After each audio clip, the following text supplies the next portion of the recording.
What's up, everybody? I'm Bat Tracy for Punk Rock Blues. That's them.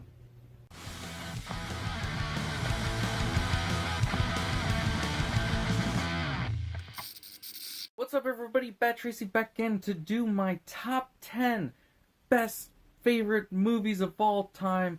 I've been doing the top 50. This is the third video. This is my top 10 favorite movies of all time. We're really getting into it here, so let's get right into it, because I don't have a lot of time to record.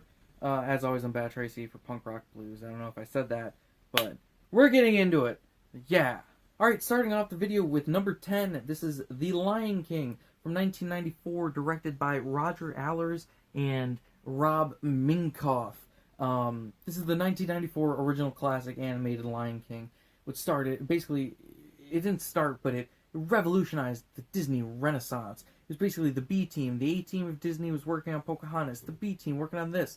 This movie's a lot better than Pocahontas. I'll tell you what. The remake of this just came out this year, directed by Jon Favreau. It's very bad. It's no good. We did a review on it. You can go check that out. It's the same thing, but it's bad. This movie's great. It's colorful. It's got heart. It's a great voice cast. The story's fantastic. You know, the animation's great. Even it revolutionized CGI for how it was used at the time. 25 years ago or whatever it is now. And just, this movie is truly, truly phenomenal. Some of my favorite moments, when Simba, sees the wildebeest coming for the first time, and just the look of terror on his face, and just the sadness that he emotes when he's, trying to wake up Mufasa after he dies. And, of course, Timon and Pumbaa, classic. The hyenas are some of my favorite characters. I just did a Drunk Explained of this movie. Go check that out if you haven't seen it. I talk about this in great detail. This is one of the best animated movie of all time, in this humble bat boy's opinion. Ah, you ain't good? Yup, yup, yup. Oh, some bacon. Yup, yup, yup. He's a big pig. Yup, yup. You can be a big pig, too. Hey! Ah! Alright, coming in at number 9, Tommy Boy, directed by Peter Segal, starring David Spade and Chris Farley, with Rob Lowe as a side character. I mean, come on, Tommy Boy. This is probably, well, I was going to say it's my favorite comedy of all time, but we'll get to one later. This is just, it's classic. I've loved this since I was a kid. Some of my earliest memories in life is watching Tommy Boy when I was, really, really young. I think it's so, so funny. I rewatch it endlessly all the time, and I love this movie. I quote it with my brother all the time, and my parents, and just, oh, Tommy Boy, it's great, right? It's a classic. It's Chris Farley. It's Tommy Boy. Huh. Actually, just literally 3 days ago, my dad was watching this on TV, and I sat up there for 20 minutes just to watch the ending of the movie. I love this movie. It's so good. Richard, who's your favorite little rascal? Alfalfa? Or is it Spanky? Sinner. Number 8, directed by Steven Spielberg. His name has popped up a few times already. This is Jurassic Park, the classic with Jeff Goldblum, Sam Neill. It's got dinosaurs, it's got humans, it's got Wayne Knight. Samuel Jackson doesn't say motherfucker because it's PG-13. But this is a bona fide classic. This is the staple, the pinnacle of monster horror movies. This is the greatest one ever. Steven Spielberg, we'll get to one in a bit, but he basically did what he did 30 years prior to this, or 20 years prior to this movie, again, with Jurassic Park. It's Dinosaur Jaws, is what it is. And it's fantastic. The storytelling is great. It's really clever in parts. You care about the characters. The action's great. The drama and intensity, and how the story builds, and how the action builds, and the intrigue and mystery, and just everything about this movie is phenomenal. The Jurassic World movies that have been out in the past few years are bad in comparison to this movie. I really have been disappointed with these Jurassic World movies because of how much I love Jurassic Park, and to a lesser extent, its 2 sequels.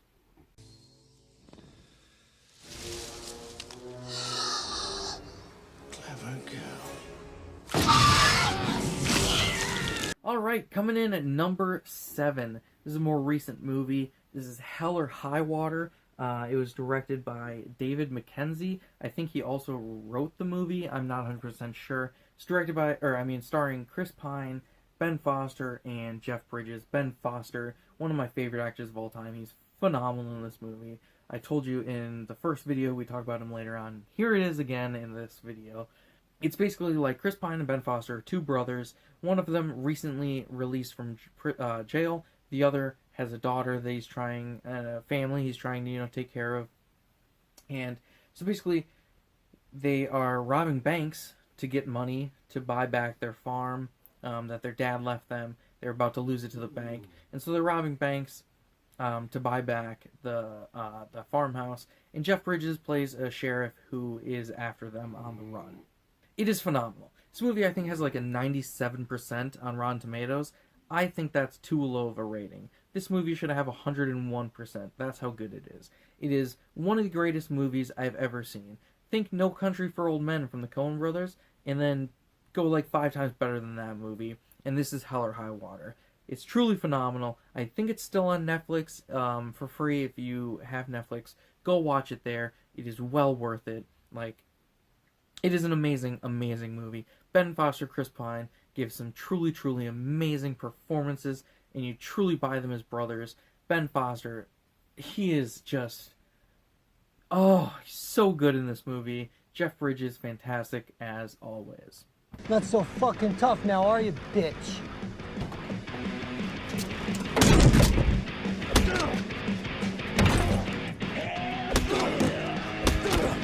Alright, coming in number 6, this is a little bit of a cop-out, but fuck you, this is my list, so I'm going to do it how I want.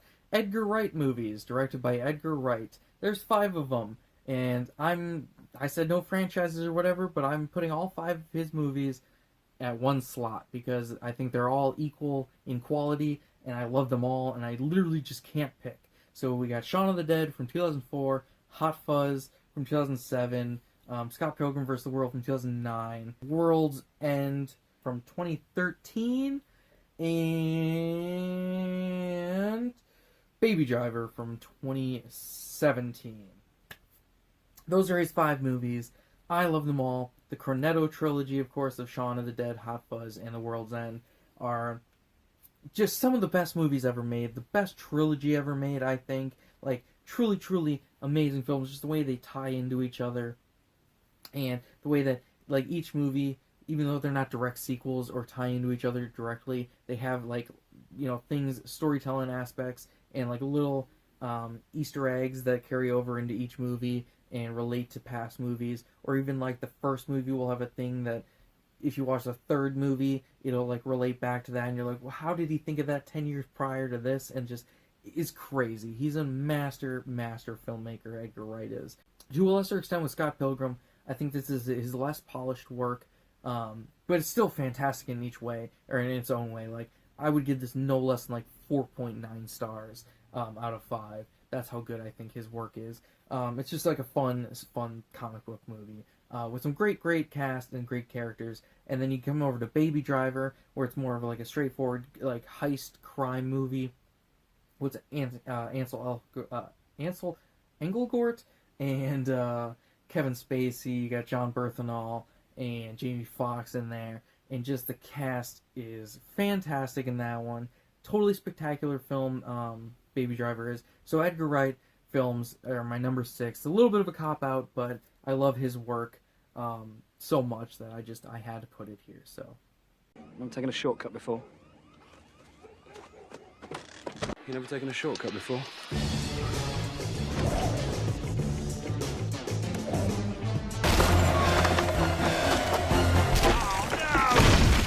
Alright, getting into the top 5 now with Stand By Me, directed by Rob Reiner. Stand By Me is a fucking classic. One of my favorite, obviously it's my top 5. I keep wanting to say it's one of my favorite movies, but it's obvious because I'm doing the list. It's 4 kids who, it's a coming of age story about 4 kids in the 50s who go on the search looking for a dead body.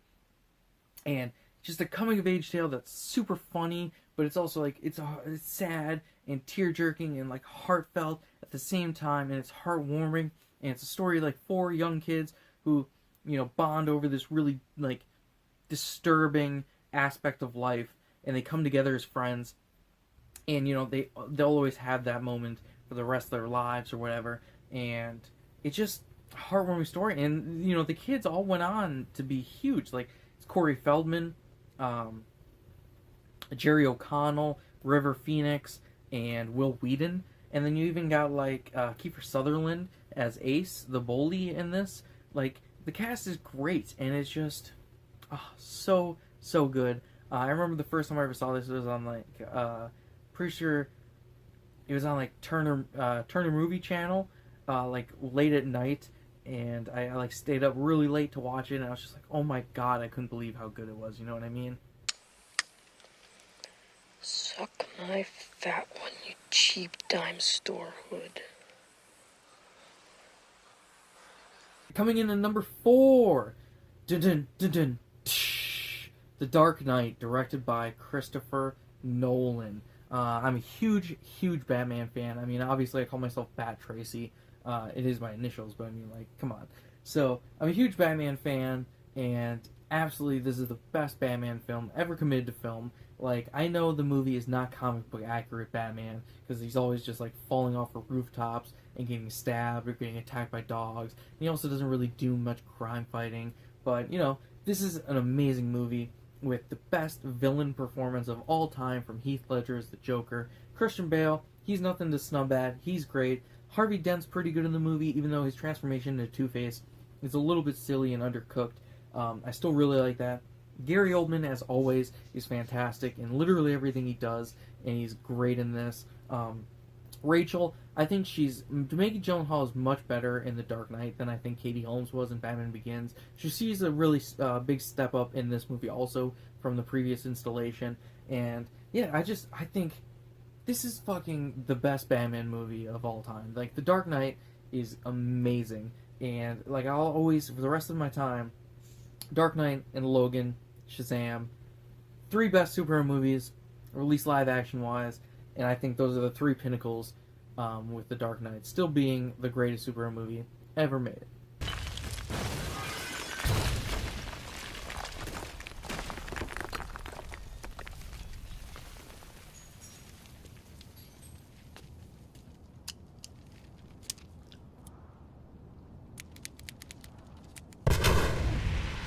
Number 3, a little bit of a cop-out, but I'm putting Alien and Aliens both at number 3, because they are both, like, 100% in quality of films that I can't choose between them. I think I like Aliens a slight bit more, but both are just so good. Alien, of course, from 1979, directed by Ridley Scott, and then Aliens from 1986, directed by James Cameron, which it was really his testing ground, like, to prove himself as a director, and then he went on to do his own stuff later on after this. It's crazy, like, James Cameron, he's made such crazy big movies, but then Ridley Scott, you know, he's gone on to do more Alien films, because he'll just never let the franchise die. Anywho, both these movies are truly spectacular horror films for the time that they came out. Even going back to them, like, I recently just rewatched these, like a month ago, and they're still so good. Like, the level of, like, drama that they build to, and the intensity, and the horror, and the action, and just the mystery of the aliens, and the intrigue of, like, where they come from, and what are they here for. Oh, they're literally just here to cause mayhem and kill people. And it works. Like, Alien is one of the best movies of all time, and you think, there's no way you could top it. But then Aliens tops it. Aliens is a sequel that truly is better than the original. Like, Aliens, I'm pretty sure has 100% Rotten Tomatoes. Well deserved, because it's one of the best movies I've ever made. Like, truly, Aliens is great. That's why I had to put both in my third slot, because they're both such spectacular, amazing films. That's just fucking great, man! Now what the fuck are we supposed to do? We're some real pretty shit now, man! You finished? Alright, coming in at number 2, a true masterpiece of cinematic history. I think this is the greatest movie ever made. It's not my favorite, it's my second favorite, but I think it's the greatest movie ever made. It's Jaws, directed by Steven Spielberg from 1975. What can I say? It's fucking Jaws. Dunna, dunna, dunna,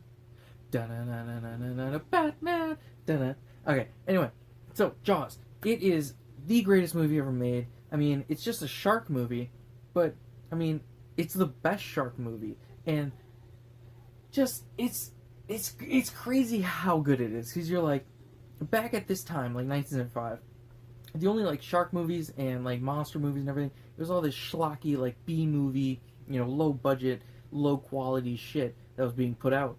And then here comes Steven Spielberg with his real big test, like first big test as a director, to take Jaws and turn it into the greatest cinematic masterpiece of all time.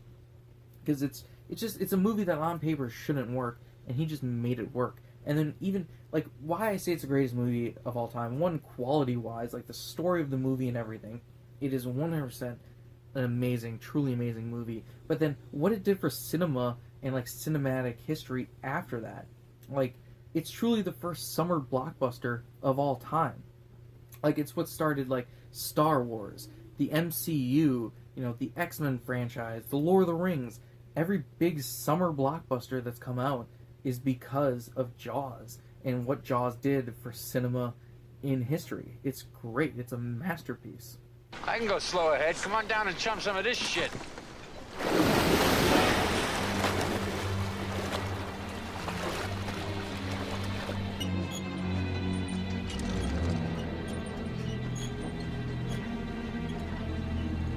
You're gonna need a bigger boat.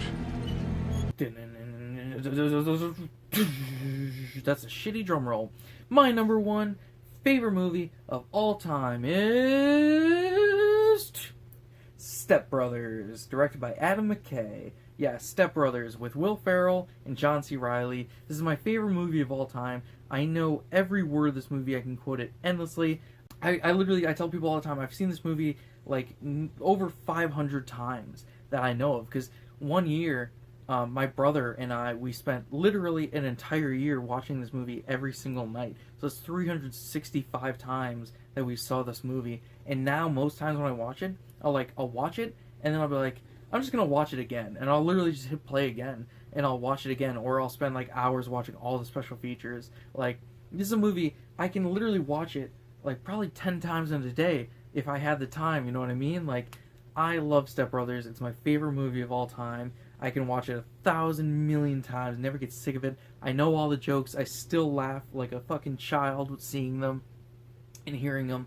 And just the cast and the characters and just everything about this movie just brings a smile to my face because it's the best.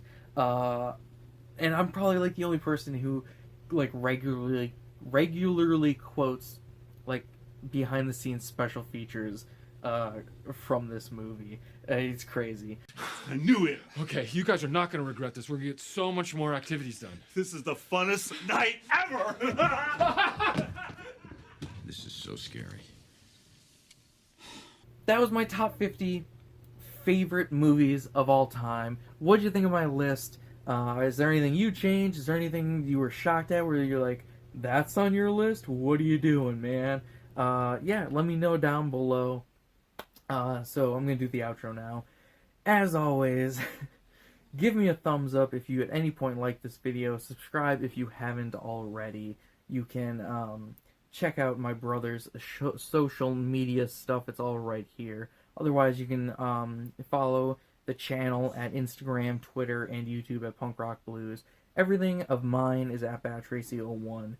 Instagram, Twitter, and Stardust, which is an app for movie reviewing. You should definitely hop on that if you haven't already. Super fun. I do tons of movie reviews there if you ever want to see more. And then, of course, donate to our Patreon at patreon.com/punkrockblues. You can throw in $3 and get your name in the credits of our videos. That's super cool.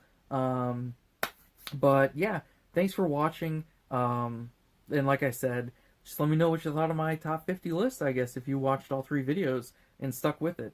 This was super fun to do, and I want to do more list videos like this in the future. Like, I was thinking, you know, like favorite franchises, favorite directors, stuff like that. So let me know what you think of that idea, and if you want to see more of these in the future.